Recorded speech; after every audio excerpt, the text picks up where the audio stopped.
प्रवर्तन निदेशालय यानी ईडी ने बुधवार को दिल्ली के मुख्यमंत्री अरविंद केजरीवाल की शराब घोटाले से जुड़े मनी लॉन्ड्रिंग मामले में गिरफ्तारी को चुनौती देने वाली याचिका के खिलाफ सुप्रीम कोर्ट में एक हलफनामा दायर किया है। इस हलफनामे में एजेंसी ने विस्तार से बताया कि prevention of money laundering act 2002 के तहत ऐसा कोई विशेष प्रावधान नहीं है जो मुख्यमंत्री और एक सामान्य नागरिक की गिरफ्तारी में अंतर करता हो। ईडी ने कहा, पीएमएलए 2002 में किसी मुख्यमंत्री या आम नागरिक को गिरफ्तार करने के लिए साक्ष्य के विभिन्न स्टैंडर्ड यानी मानकों के लिए कोई अलग प्रावधान नहीं है। याचिकाकर्ता अपनी पोजीशन पर जोर देते हुए अपने लिए एक विशेष कैटेगरी बनाने की कोशिश कर रहा है जिसे स्वीकार नहीं किया जा सकता। दिल्ली के मुख्यमंत्री अरविंद केजरीवाल दिल्ली शराब घोटाले के सरगना और मुख्य साजिश करता है। हलफनामे पर प्रतिक्रिया देते हुए आम आदमी पार्टी प्रवक्ता के एजेंसी पर भारतीय जनता पार्टी इशारों पर झूठ गढ़ने का आरोप लगाया है। अधिकारी ने कहा, आज देश में किसी को कोई शक नहीं है कि ईडी भाजपा की पॉलिटिक विंग है। ईडी को भाजपा मुख्यालय से निर्देश मिलते हैं। हालांकि भाजपा ने इन आरोपों को फिलहाल टिप्पणी नहीं की है। अपने हलफनामे में ईडी से बात करते हुए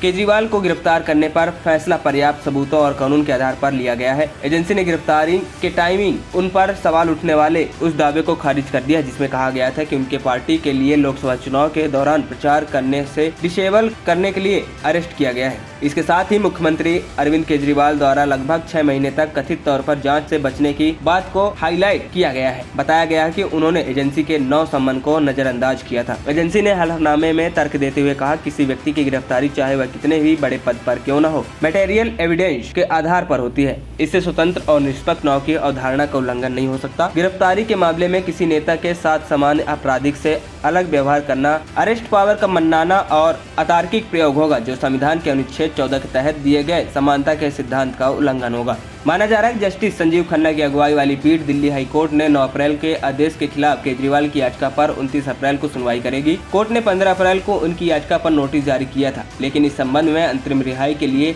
उनकी अपील पर विचार करने से इनकार कर दिया था। जब ईडी जवाब नहीं देता तब तक दिल्ली शराब घोटाले से जुड़े मनी लॉन्ड्रिंग मामले की जाँच जारी रहेगी। खबरी चौखट की रिपोर्ट।